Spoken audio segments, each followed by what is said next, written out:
Aujourd'hui, nous poursuivons notre série avec des officiers stagiaires de l'école de guerre. Pour cet épisode, nous sommes heureux de recevoir l'ingénieur en chef Gildas. Monsieur l'ingénieur en chef, bonjour. Bonjour. Vous êtes Saint-Cyrien et avez servi dans l'arme du train en quittant la spéciale avant de rejoindre le service de l'énergie opérationnelle qui était jusqu'en 2020 le service des essences des armées. En gré de vos différentes affectations, vous avez connu des opérations, notamment avec les régiments du train où vous avez servi, mais aussi des périodes en état-major, notamment sur le territoire national. Durant ce podcast, nous parlerons principalement du service de l'énergie opérationnelle avant de nous intéresser plus particulièrement à vous.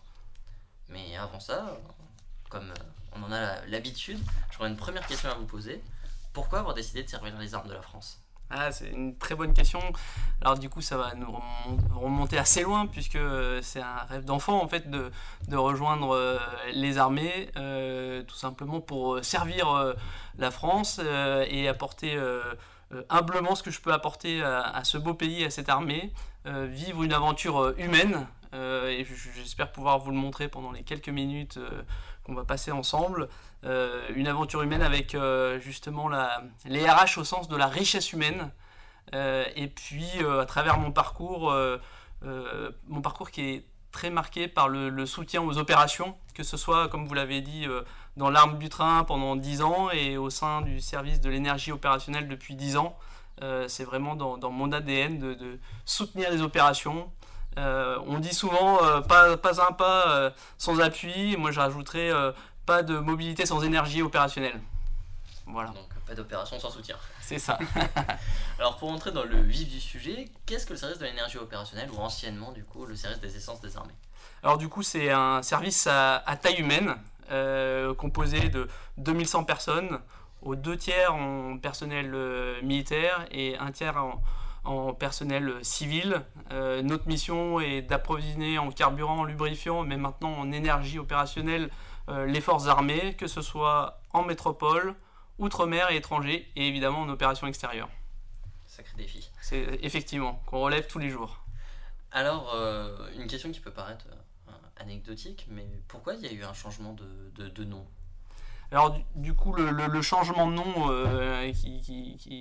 qui est effectif depuis ce début d'année suit finalement une logique que toutes les armées sont en train de suivre à travers le monde, un mouvement sur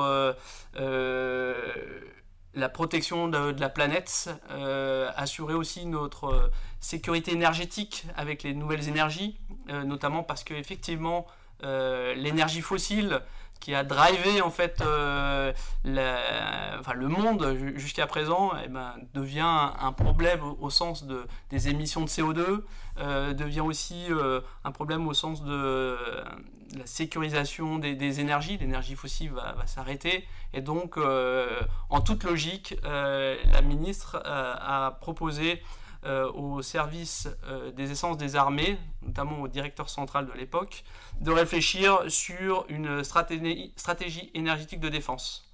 Et donc cette stratégie a été signée et annoncée en 2020 par la ministre et a vu la création de ce service de l'énergie opérationnelle. Alors création, en fait, c'est pas du tout le cas, c'est plus un changement de nom. Mais dans les faits, il y a eu la création au sein de l'EMA de la division énergie opérationnelle. Donc une division dont la mission est justement de préparer l'avenir, de piloter les énergies opérationnelles, et donc en totale cohérence avec cette stratégie énergétique de défense, la division énergie est en train d'écrire au sein de l'EMA et en collaboration avec les autres armées la politique énergétique adaptée aux armées. D'accord, donc on peut imaginer demain le prochain Charles Leclerc rouler au biocarburant. Alors vous parlez du biocarburant, c'est une source énergétique intéressante, mais on est aussi dans une prospective pour éventuellement parler d'hybridation, d'utiliser aussi la production d'énergie sur une base opérationnelle avancée avec des panneaux solaires ou des systèmes éoliens. Donc là, on est vraiment, on se lance dans cette aventure en toute connaissance de cause, mais effectivement, peut-être que dans quelques années, l'hybridation, donc à la fois moteur électrique avec batterie et puis moteur à combustion, sera une des solutions pour nos forces armées. Qui a l'avantage finalement, quand vous utilisez un moteur électrique, d'être beaucoup plus discret sur les quelques derniers kilomètres et donc de créer la surprise vis-à-vis de l'ennemi par exemple. Donc ça peut être quelque chose d'intéressant. Ça peut être une plus-value certaine ça, pour les exactement. opérations. Alors justement, ce service de l'énergie opérationnelle, il est composé de qui? Qui sert dans ce service-là? Alors du coup, 2100 personnes, 2 tiers de personnel militaire.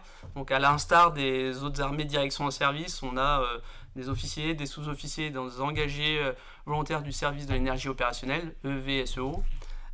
Donc on est 200 officiers composés au sein de ces 200 officiers, il y a un corps d'ingénieurs militaires des essences, auquel j'appartiens, et le corps d'officiers logisticiens des essences. Pour le corps de sous-officiers, il y a aussi 2 corps, le corps d'agents techniques et puis les corps de sous-officiers du SEO. Et pour les EVSEO, c'est un recrutement soit interne, soit externe, au sein donc externe dans la société civile ou interne au sein des différentes armées. Voilà la typologie des gens qui servent et des militaires qui servent au service. D'accord, donc vous disposez d'un concours propre pour rentrer. Voilà, c'est ça. Alors souvent, le SEO, de par sa petite taille, bénéficie d'un appui des autres armées pour le recrutement. Déjà parce que finalement on est peu connu. Le service de l'énergie opérationnelle est un tout petit service. On est un service de l'ombre. Et donc du coup, on profite des CIRFA pour rayonner et recruter des gens, que ce soit chez les EVSEO, les futurs EVSEO, les sous-officiers du SEO, ainsi que les officiers logisticiens des essences. Donc j'ai envie de dire, c'est logiquement des liens avec les autres armées. Ouais. Quand vous travaillez au service des essences, enfin service de l'énergie opérationnelle, est-ce que vous êtes rattaché à, par exemple, l'armée de l'air? Est-ce que vous, je sais pas, vous apportez l'énergie que pour l'armée de l'air, que pour l'armée de terre? Vous êtes spécialisé? Comment ça se passe? Alors du coup, très très humblement, on a d'égal que les Américains. Quand on était service des essences des armées, mais maintenant au sein du service de l'énergie opérationnelle, on s'ouvre sur autre chose à travers les énergies dites renouvelables ou alternatives. En l'occurrence, on est capable de fournir les énergies nécessaires aux forces armées, voilà, tout le temps, tous en s'appuyant. Alors on n'est pas dédié à une armée en particulier. Peut-être que les commissaires, par exemple, ont un ancrage terre, mer ou des choses comme ça. Nous, on peut servir dans un dépôt des essences, par exemple, rattaché à une base aérienne, mais ces gens-là sont peut-être mutés par la suite dans un dépôt qui va soutenir un régiment, l'aviation légère de l'armée de terre, par exemple. Donc, l'idée qui drive le recrutement au SEO, c'est justement de recruter des gens qui connaissent très bien leur armée d'origine. Typiquement, pour mon corps, le corps d'ingénieur militaire des essences, on recrute à capitaine plus 3 ans, temps de commandement terminé pour des gens qui viennent de l'armée de terre comme moi. Et l'idée du SEO, en recrutant des gens comme ça, c'est de recruter des gens qui connaissent très bien leur armée d'origine pour justement mieux la servir par la suite quand ils ont intégré le service de l'énergie opérationnelle. Donc clairement, ce que j'ai dit à mes camarades de l'école des guerres cette année, si des gens veulent rejoindre le SEO, et si c'est des bons, lâchez-les, parce que justement, ils vous serviront encore mieux quand ils seront chez nous. Mais alors peut-être une question qui peut paraître bête, on va dire, mais quel carburant, quelles énergies on va utiliser par exemple? Enfin, j'imagine que pour un avion de chasse et un blindé, ça va pas être le même, c'est des problématiques de gérer plusieurs carburants. Comment ça s'organise? Ouais, alors vous touchez du doigt de quelque chose de très sensible, c'est justement le carburant, dans le sens où on peut pas mettre du gasoil dans un moteur à essence, donc sur un de véhicules civils par exemple. Pour nous, on a aussi en fait finalement la même problématique. Évidemment, au niveau logistique, plus on a de types de carburant, plus c'est compliqué à amener jusqu'au fin fond du Mali par exemple. parce que un carburant qui est dédié à une aéronef ou un avion n'est pas le même qu'un carburant qui va dans le moteur d'un véhicule terrestre. Alors pas le même, c'est pas totalement vrai, dans le sens où quand on regarde ce qui rentre dans une raffinerie et ce qu'il en sort, finalement le carburant est plus ou moins léger. Et en fait, entre un carburant qui est utilisé pour la composante aéronautique, donc plutôt du Jet A1, en fait c'est le nom technique civil, et finalement plus léger que du gasoil que l'on met dans les moteurs terrestres par exemple, voilà tout simplement. Et donc pour simplifier cette logistique là, on utilise le principe de la politique du carburant unique. Et donc c'est utiliser le même type de véhicule, le même type de carburant pour différents usages en rajoutant des additifs en fait. Typiquement, le Jet A1 peut être utilisé dans une aéronef, dans un moteur terrestre ou maritime, avec l'ajout d'additifs. Alors, un seul carburant à l'entrée, et à la fin, en rajoutant des additifs, permet de faciliter cette logistique-là. Donc, la politique de carburant unique, ou en anglais Single Fuel Policy. Mais, enfin, au sein de nos armées, d'accord, mais est-ce qu'on a le même carburant que nos alliés? Alors du coup, en fait, le carburant à travers le monde, notamment aéronautique, parce que c'est celui qui est le plus sensible, il faut respecter des spécifications, une qualité qui est contrôlée à tout niveau. Oui, effectivement, on a le même type de carburant. Maintenant, à travers le monde, le carburant que vous pouvez trouver au fin fond de la Savoie et le carburant que vous trouvez au fin fond du Mali, c'est pas du tout le même parce qu'il est peut-être plus soufré au Mali, et donc il peut avoir des conséquences sur le moteur assez rapidement et des petits problèmes. Donc en fait, le rôle du SEO, c'est justement de contrôler ce carburant avant qu'il soit utilisé au sein d'une base opérationnelle avancée. Et donc on a des ingénieurs militaires des essences, des officiers logisticiens des essences, des agents techniques qui sont sur le terrain et des EVSEO qui contrôlent si le carburant est conforme aux spécifications. D'accord, donc il y a vraiment deux phases, c'est-à-dire la partie acheminement du carburant, oui, avec des énergies, et contrôle qualité. Oui, alors en fait il y a même d'autres phases puisqu'on se met vraiment en amont de tout ça. Quand une opération se monte, on va, de par notre connaissance du milieu pétrolier, vérifier sur la zone dédiée s'il y a du carburant. Et donc là il y a donc la recherche de la ressource. Après, il y a en fonction du volume que l'on aura besoin, qui est dimensionné par les armées. Hein. Ce sont les armées qui disent on a besoin de tant en volume, tel type de carburant pour tant de mois.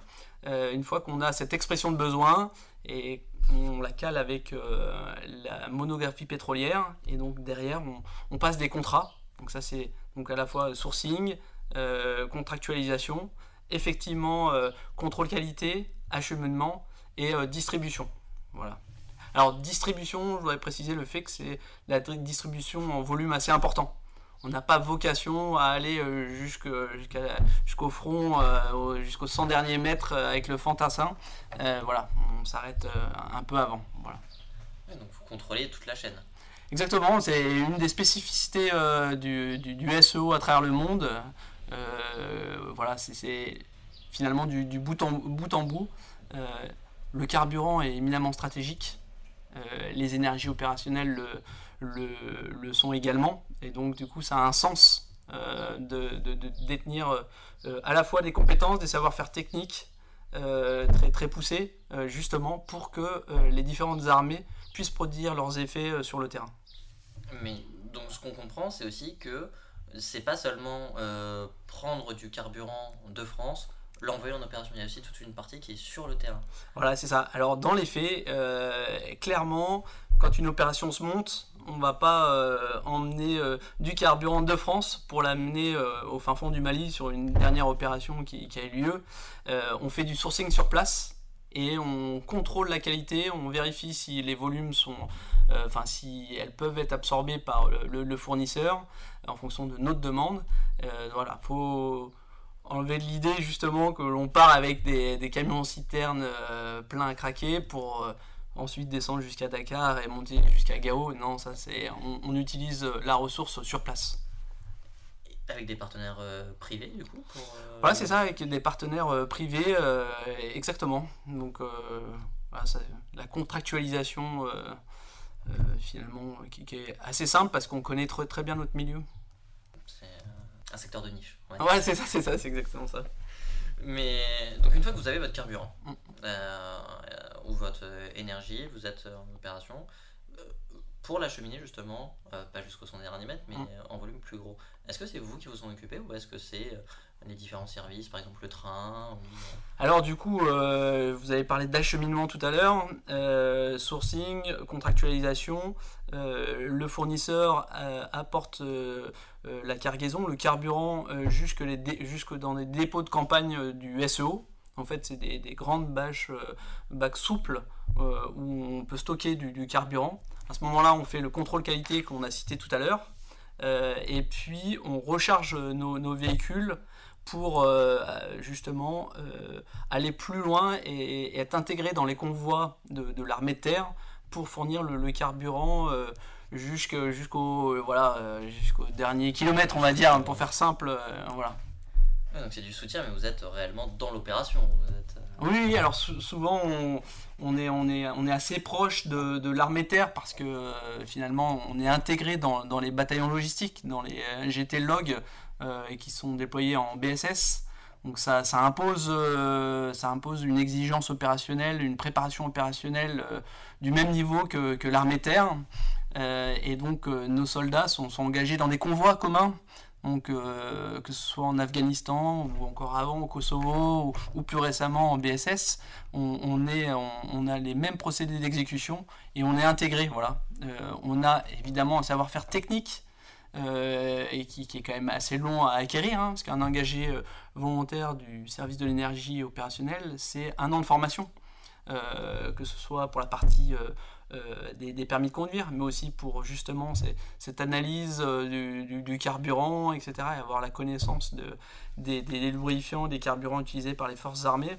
Donc oui, on est complètement intégré aux armées. Alors là je vous parle de l'armée de terre et des BATLOG ou des GTLOG, mais sur une base opérationnelle avancée ou projetée, une BAP, on a aussi des dépôts qui sont dédiés, qui soutiennent l'armée de l'air.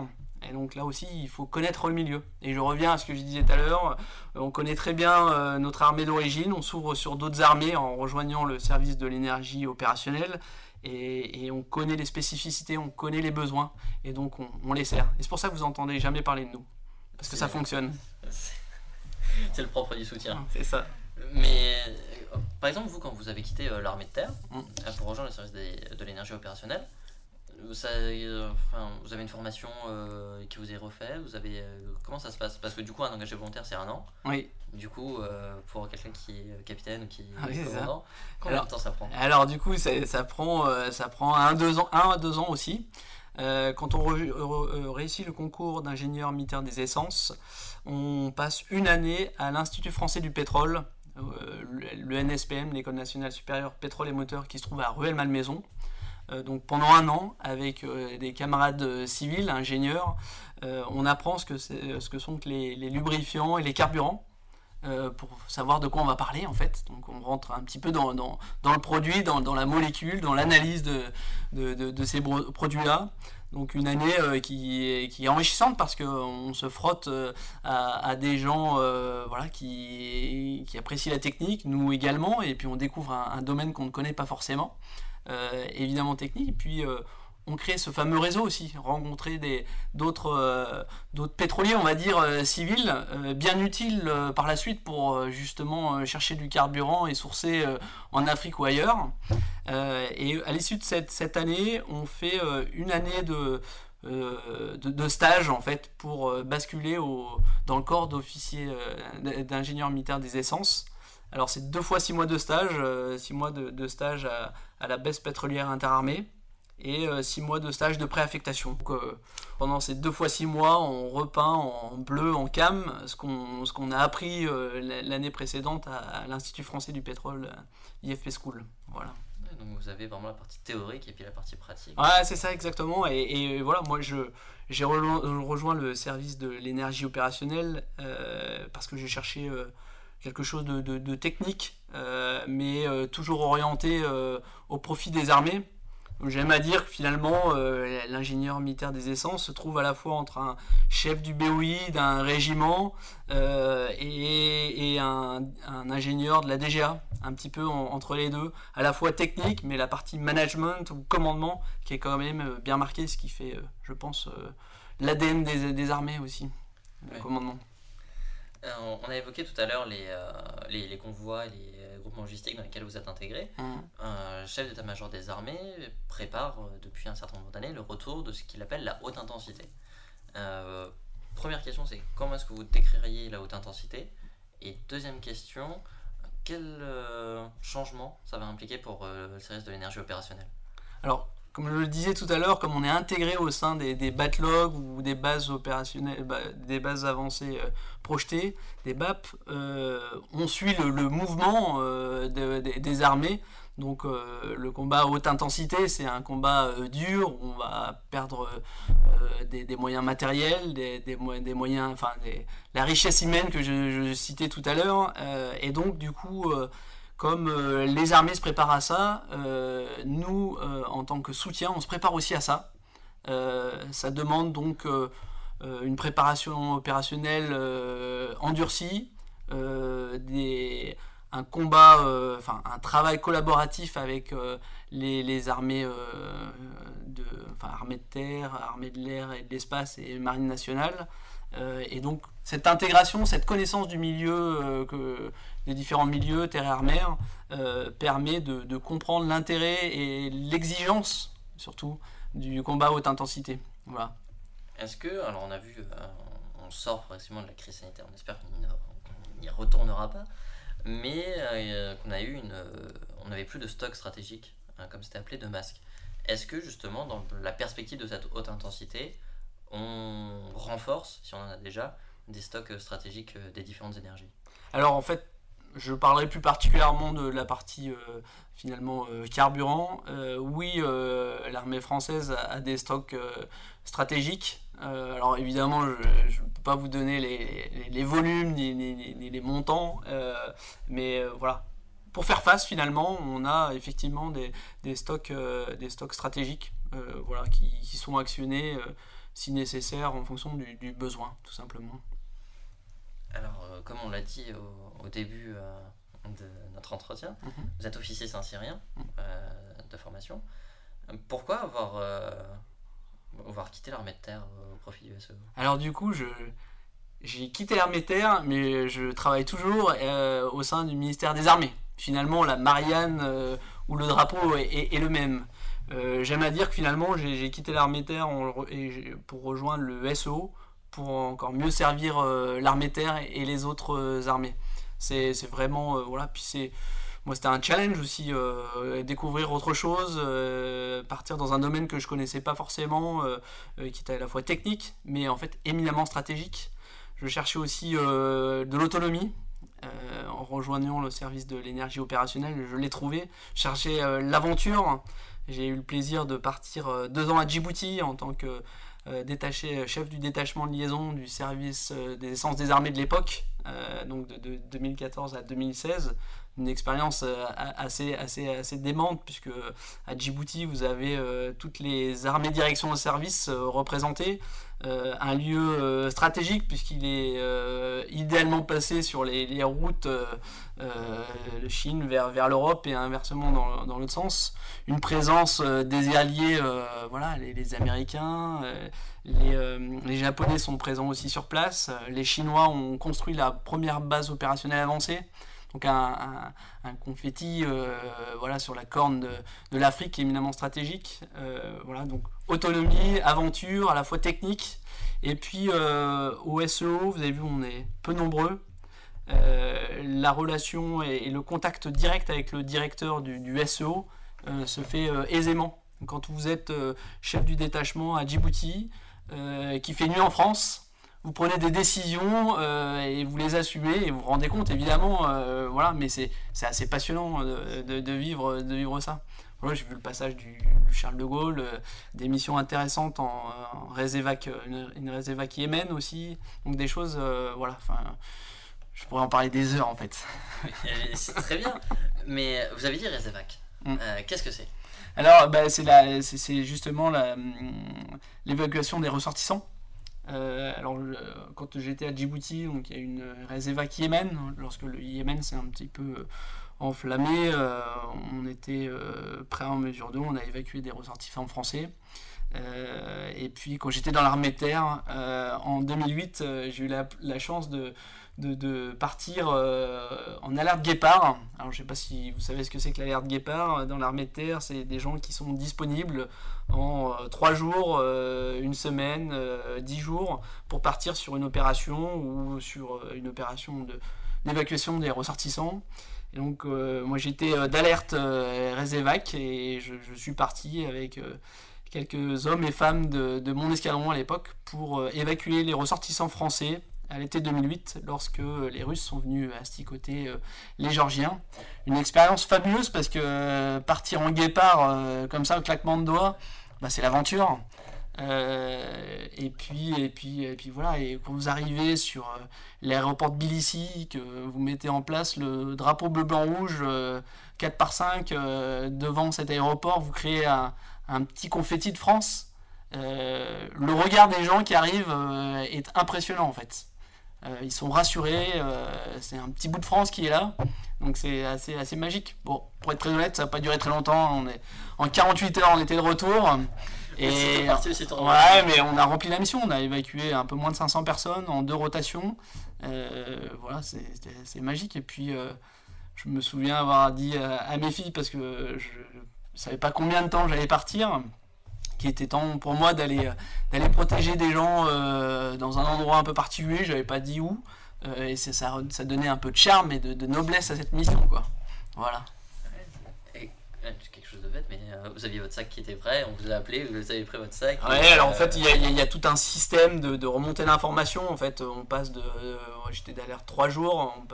Gildas, il faut te préparer, dans 48 heures t'es parti. J'y croyais pas vraiment, et en fait là ça s'est resserré 24 heures. Et puis quand vous vous trouvez à Charles de Gaulle, enfin sur l'aéroport de Charles de Gaulle, et que l'avion décolle, là vous vous dites ok, c'est parti.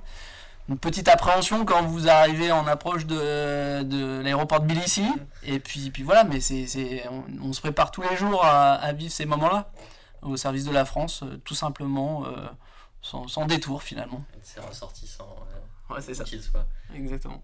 Vous êtes parti en avion civil ou en avion militaire? On était en avion militaire. Avion militaire, exactement.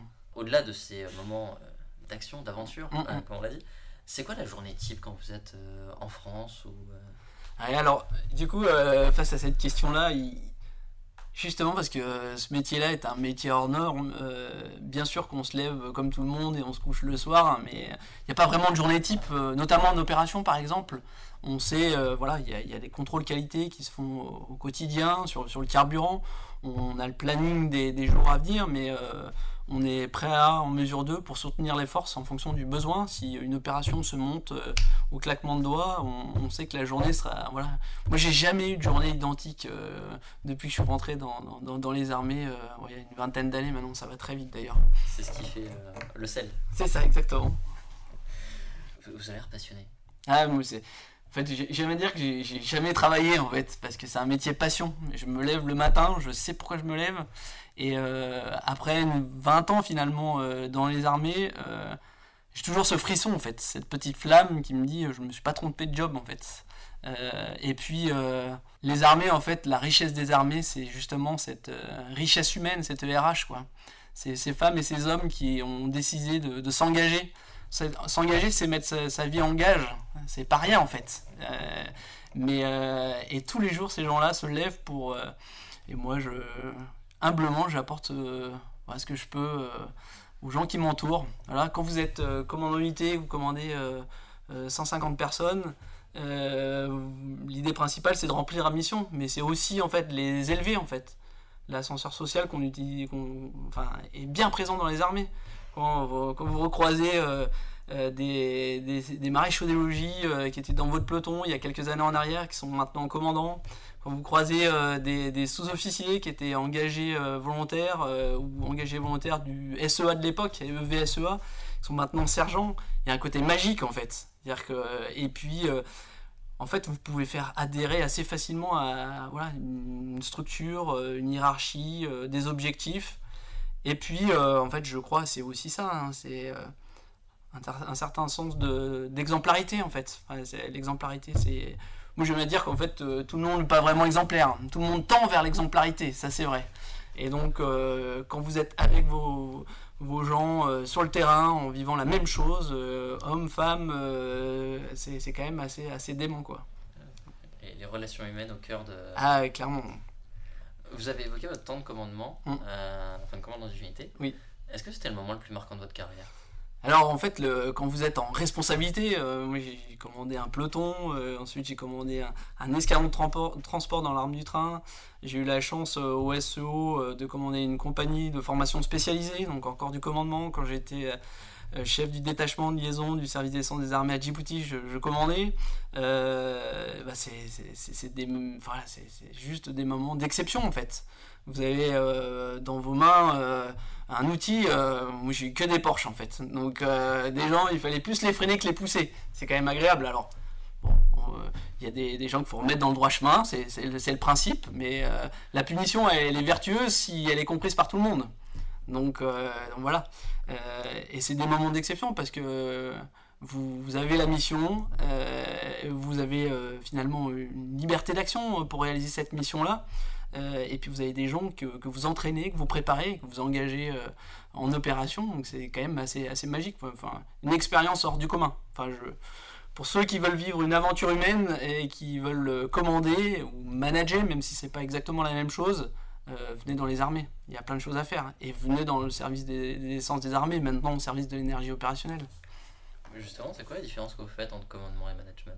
Ah, c'est une bonne question ça. Et ben, le commandement, c'est finalement donner l'ordre ultime de vie ou de mort sur l'ennemi, ou le fait de donner un ordre à un de vos subordonnés qui peut aussi perdre de la vie. C'est, voilà, la vie est éminemment sensible, on le sait tous, on l'a vu à travers la crise Covid, on comprend l'importance de cette vie-là quand on est à deux doigts de la perdre. Et donc du coup, bah, voilà, la différence entre le management et le commandement, c'est ça, c'est l'idée des gens, commander des gens pour voilà, pour aller jusqu'au sacrifice ultime. Moi, j'ai préparé des gens pour partir en Afghanistan, des gens qui sont revenus après 6 mois de combat en Afghanistan, qui étaient très marqués, qui ont eu des petits stress post-traumatiques, et voilà, on a senti dans l'escadron qu'il y a une personne qui était pas très bien, et on a eu des moments assez magiques en escadron. On s'est dit là, maréchal ou chef, c'était un chef, il va falloir consulter. Et c'est pas oui peut-être, c'est un ordre en fait. Et ben j'ai recroisé récemment, et il a toujours la pêche, il est toujours dans les armées, donc c'est assez fabuleux quand même. C'est tout le sens de l'humain en fait. Voilà, c'est ça. C'est très bien que vous évoquiez tout ça. Enfin, il y a beaucoup de gens qui ont cette image très rude, très stricte et assez froide, on va dire, de l'armée. Alors qu'en réalité, c'est peut-être là où on a le plus d'humanité. Alors en plus, je sais pas, parce que c'est un peu toute objectivité. Ouais, c'est un peu fort de dire ça. Moi, je suis passionné, alors je vais vous dire que oui.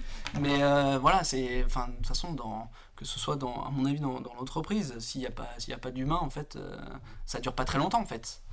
Les armées, elles sont là depuis des siècles, et elles seront encore là pendant longtemps, parce qu'il y a justement ce goût, cette envie de se dépasser. Voilà, c'est le goût de l'effort.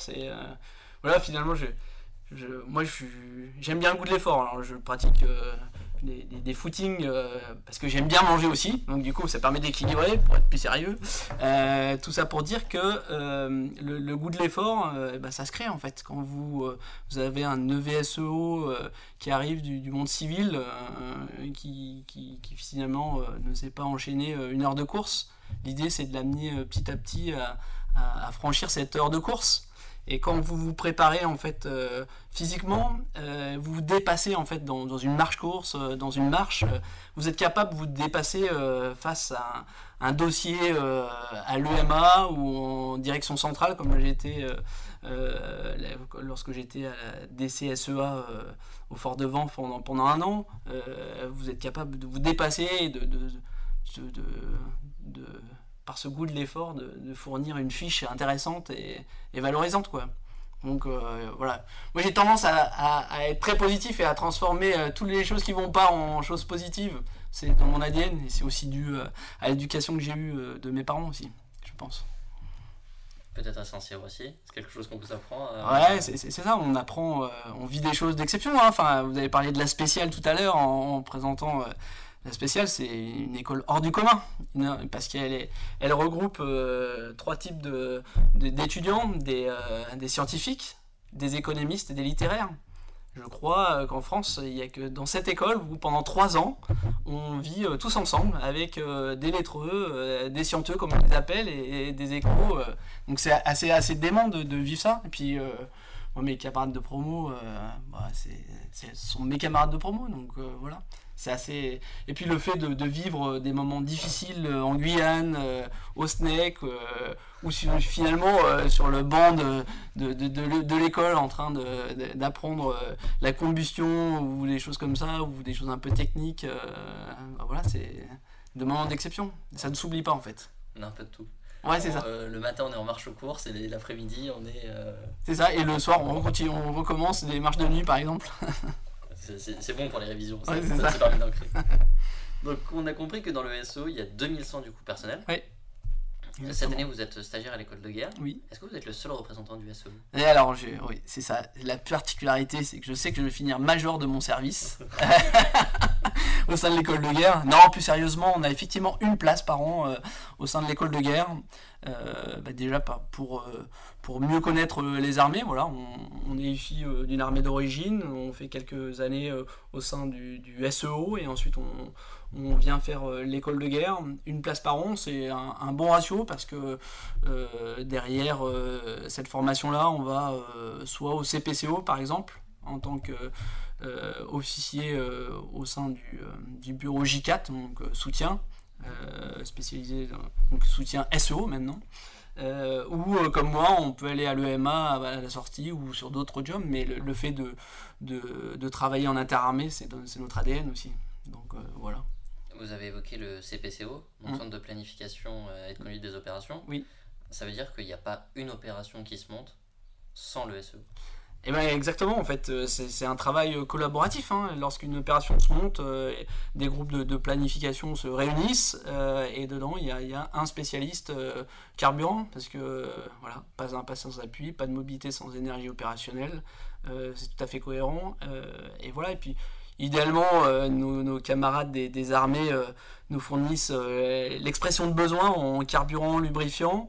Ce qui nous permet de gagner du temps. L'idée du SEO, c'est d'avoir des officiers présents dans les différents états-majors d'armée pour regarder au-dessus de l'épaule de l'Obs qui dit ah, tiens, on va faire une opération par là. Non, mais vous n'allez pas en connaître. Et je fais si j'en connais pas, vous n'aurez pas de carburant. Bon, on va s'asseoir autour de la table.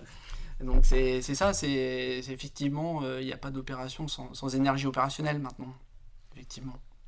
Alors j'aurais une dernière question, peut-être la plus compliquée. Est-ce que vous auriez alors une série, un film, un livre, une exposition, je ne sais pas, quelque chose à nous conseiller?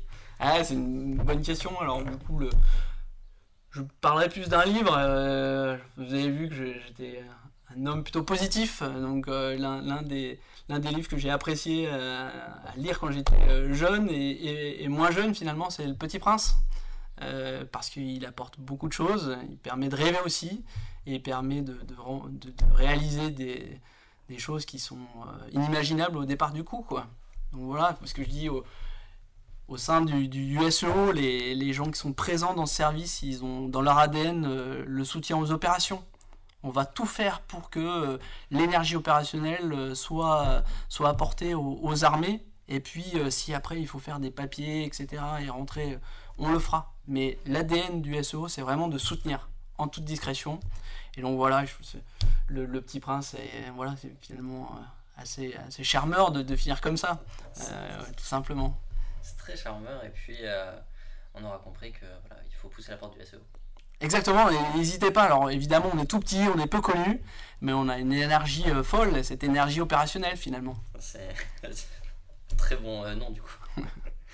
Monsieur l'ingénieur en chef, merci beaucoup d'avoir accepté notre invitation.